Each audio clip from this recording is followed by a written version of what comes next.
نحمده ونصلي على رسوله الكريم أما بعد فأعوذ بالله من الشيطان الرجيم بسم الله الرحمن الرحيم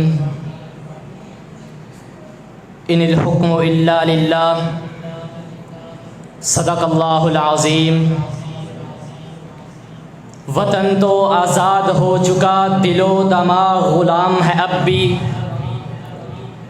وطن تو آزاد ہو چکا، دل و دماغ غلام ہے اب بھی۔ شراب غفلت پیے ہوئے ہیں یہاں کے خاص و عام اب بھی۔ میرے میں خانہ وطن کا وہی ہے کہنا نظام اب بھی۔ غلط ہے تیرا یہ نعرہ ساکی، بدلے نظام محفل۔ وہ شکستہ سی بوتلیں ہیں وہی شکستہ سے جام اب بھی۔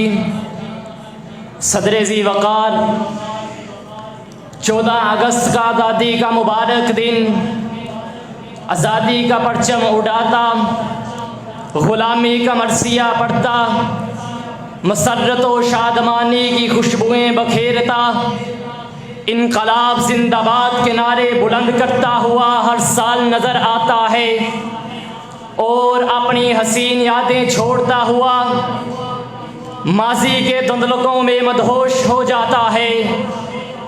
ہم اس کا استقبال لوگوں کی گن گرج، بینڈ اور باجوں کی موسیقی، رنگا رنگ جھنڈیاں اور لیڈروں کے دل آویزہ بیانات سے کرتے ہیں۔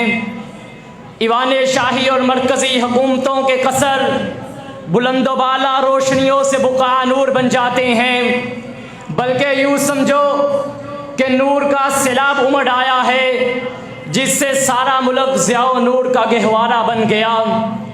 صدر ذی وقار، لیکن یہ تمام رونقیں اور روشنیاں ایک دن اپنے جلوے دکھاتی ہیں، لیکن دوسرے ہی دن یہ تمام ضیاباشیاں اور عطر فروشیاں ماضی مرحوم کی داستان پرینہ بن جاتی ہے، اور ہم پھر اپنے اصلی مقام پر آ کر انہی تاریکیوں میں ڈوب جاتے ہیں جن میں پہلے سے گوتے کھا رہے ہوتے ہیں۔ لیکن احباب اولو الابصار اور ندیمان ذی وقار، کیا آزادی صرف ظاہری شان و شوکت، بینڈ باجوں کی دل نواز موسیقی کا نام ہے؟ کیا آزادی صرف فحاشی اڑیانی اور بے حیائی کا نام ہے؟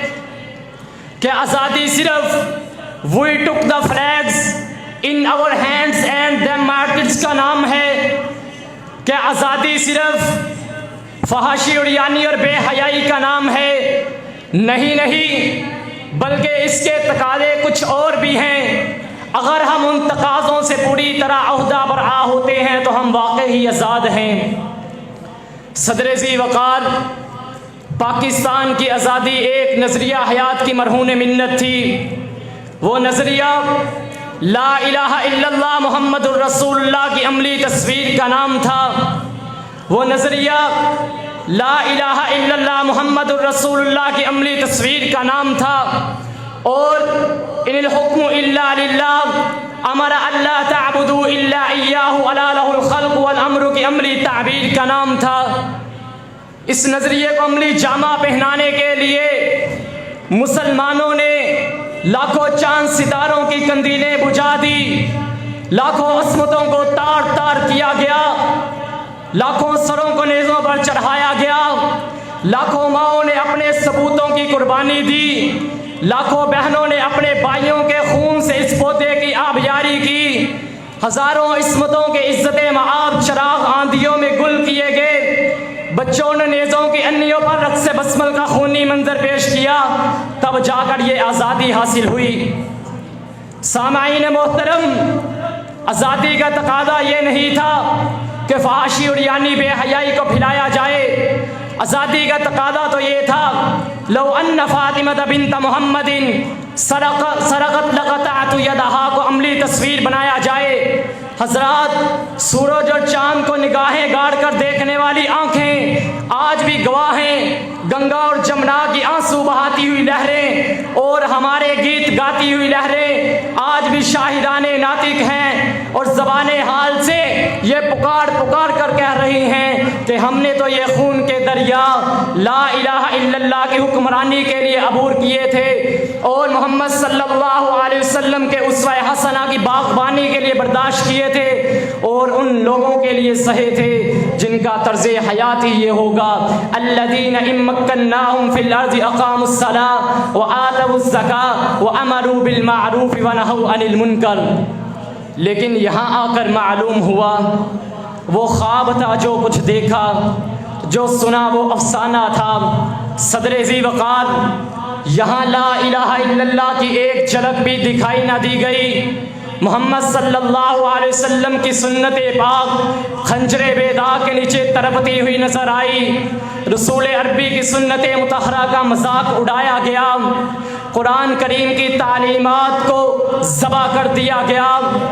احرام قصر تعمیر کیے گئے اور ان کی بنیادوں میں لاکھوں شہیدوں کا لہو، جوانان رعنا کی ہڈیاں، افت معام ماؤں بہنوں اور بیٹوں کی عصمتیں، چمنیسان آرزو کے مسکراتے ہوئے پھول اور کروڑوں انسانوں کی حسرتیں اور تمنائیں جب ملی تو تب جا کر اس وطن کو آزادی ملی. اسی لیے تو شاعر بھی کہتا ہے وائے ناکامی متائے کارواں جاتا رہا، کارواں کے دل سے احساس ضیا جاتا رہا. اور اب ہم گلی کوچے بازاروں میں جھنڈیاں تھامے نعرے لگا رہے ہیں کہ ہم آزاد ہیں. عالی وقار میں اپنے آپ کو اور آپ کو کیسے آزاد سمجھوں جبکہ میں جانتا ہوں میرے ملک میں اندھیری رات کا راج ہے. سورج کی شعاؤں کو اندھیروں نے اپاہج بنا رکھا ہے. عالی وقار میں اپنے آپ کو اور آپ کو آزاد کیسے سمجھوں جبکہ میں جانتا ہوں یہاں شرافت کی گردن دبوچی جا رہی ہے، صداقت کا گلا گونڈا جا رہا ہے.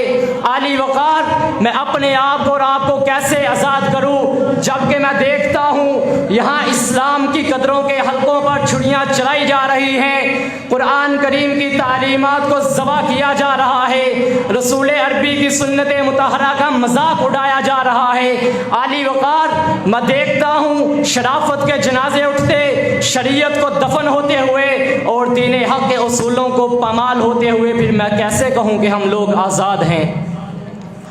صدر ذی وقار ہم لوگ تب ہی آزاد ہیں جب اپنے نظریہ حیات کی آبیاری کریں اور اپنے معاشرے اور معیشت کی خبر گیری کریں اور انتم الاعلون ان کنتم مؤمنین پر اعتقاد کریں اور ان تنصر اللہ ینصرکم کو سامنے رکھ کر عمل پہم ہو اور اس بات کو ذہن نشین کریں کہ میری زندگی کا مقصد تیرے دین کی سرفرازی، میں اسی لیے مسلمان، میں اسی لیے نمازی. وآخر دعوانا الحمد للہ رب العالمین.